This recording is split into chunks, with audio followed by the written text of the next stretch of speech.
உங்கள் எல்லாருக்கும் வணக்கம். இப்போதைக்கு தமிழ்நாட்டில் ஃபுல்லாக பார்த்தீங்கன்னாக்கா, மழையில் வந்து ரொம்ப பேர் கஷ்டப்படுறாங்க. இப்பயும் வந்து கூரை வீடு அதிகமாக இருக்குது. எந்த ஆட்சி வந்தாலும் சரி, எல்லாருமே கஷ்டப்படுறவங்க கஷ்டப்பட்டுட்டு தான் இருக்காங்க. நம்ம சொந்த காசில் தான் நம்ம சம்பாரித்து சாப்பிட வேண்டியதாக இருக்குது. கவர்மெண்டாலும் நம்மளுக்கு என்ன பிரச்சனை இருக்குது? இந்த ரேஷன் கார்டில் அரிசி பருப்பு கொடுக்குறாங்க. மாதத்துக்கு 1000 ரூபா கொடுக்குறாங்க, அவ்வளோதான். அதை கூட கரண்ட் பில்லில் அடிச்சுட்டு போயிடுறாங்க. மக்களுக்கு வேண்டி நீங்கள் ஓட்டு போடும்போது என்னென்னலாம் கேட்குறீங்க? அந்த சலுகை செய்கிறேன், இந்த சலுகை செய்கிறேன்ட்டு பார்க்குறதுக்கு ரொம்ப வெக்கமாக அவமானமாக இருக்குங்க. இல்லை, நான் தெரியாமல் தான் கேட்குறேன். அதுமாரி சிவகார்த்திக் ஒரு படம் ஒன்று எடுத்தாப்புல.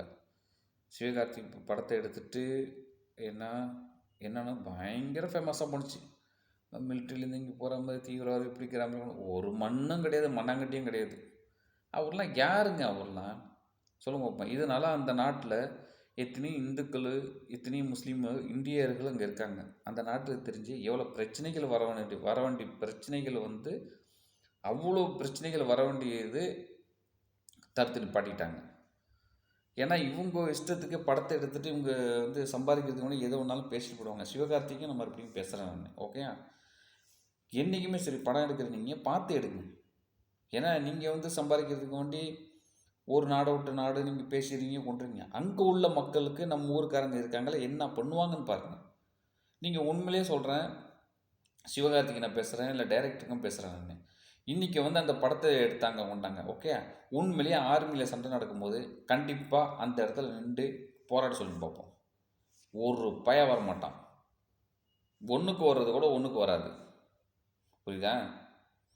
நீங்கள் அந்தமாரி படத்தை எடுத்துறீங்க, கொண்டிருக்கீங்க, அவ்வளோ ஃபேமஸாக. இன்றைக்கி பாருங்கள் நம்மளோட மக்கள் எவ்வளோ கஷ்டப்படுது. படத்தில் எடுக்கிறீங்க, ரஜினி அந்த ஃபிலிம் எடுக்கிறாப்புல, எல்லாத்தையும் தான தர்மம் கொடுத்தேன் கொண்டு அந்த சிவாஜி படத்தெல்லாம் பார்த்தீங்கன்னாக்கா வீட்டை வந்து இது பண்ணுறது கொள்வது, காரை கொடுத்துட்டு நடந்து போகிறது கொள்வது, தலைவலி. அந்த மாதிரிலாம் யாரும் செய்ய மாட்டாங்க. யார் இந்த மாதிரி செய்கிறாங்க? 100ல் யாராவது ஒரு ஆள் செய்கிறாங்களா பார்ப்போம். இன்றைக்கி வந்து மில்லியன் கணக்கில் வந்து அபுதாபி ஏர்போர்ட்டில் வந்து மில்லியனில் வந்து கிராம்ஸில் காசு விடுவது. அவங்க இந்த காசு எடுத்துகிட்டு போனாலும், இந்த லாட்ரி வந்து எடுத்துகிட்டு போனாலும், யாருக்காவது ஒரு ஆளுக்கு ஏழைங்களுக்கு ஒரு காசு இழந்திருக்காங்கன்னு சொல்லுங்க பார்ப்போம். கிடையாது. எல்லா காசையும் கொடுக்குறவங்க எடுத்துக்கிட்டு பாக்கெட்டில் போட்டு தான் போகிறவங்க போயிட்டு தான் இருக்காங்க. மக்களை நீங்கள் நல்லா தெரிஞ்சுக்க கொண்டுங்க. நீங்கள் சம்பாதிக்கிற காசை நீங்கள் சேவ் பண்ணி வச்சுருந்தா தான் நல்லது. குடிச்சிக்கிட்டோ கொண்டுக்கிட்டோ நீங்கள் இது பண்ணிக்கிட்டு இருந்தீங்கன்னாக்கா கவர்மெண்ட்டு நாளைக்கு ₹1 செய்யாது. அந்த காசு உங்களுக்கு கொடுத்தாலும் அந்த காசை வந்து உனக்கு இபி மூலியமாகுது, இல்லை உடம்பு சரியில்லாமல் யாருக்காவது சீக்கிரம் வந்துச்சுன்னா அது மூலியமாகுது. இப்படி தான் எடுப்பாங்களோ ஒழிஞ்சு யாருமே உங்களுக்கு ஹெல்ப் பண்ண மாட்டாங்க. நீங்கள் சம்பாதிக்கிறது உங்களுக்கு தான் நல்லது. இஷ்டத்துக்கு படத்தை எடுத்துருவாங்க, கொண்டுருவாங்க, எல்லாம் செய்வாங்க. ஆனால் ஒரு பையனை ₹1 செய்ய மாட்டாங்க. நான் தெரியாமல் தான் கேட்குறேன். வெளிநாட்டில் வந்து 22 வருஷமாக நான் இங்கே இருக்கேன். நம்ம நாடு வந்து இந்தியானுங்கும்போது நல்ல மண், குடி தண்ணி எல்லாம் அனைத்தும் இருக்குது.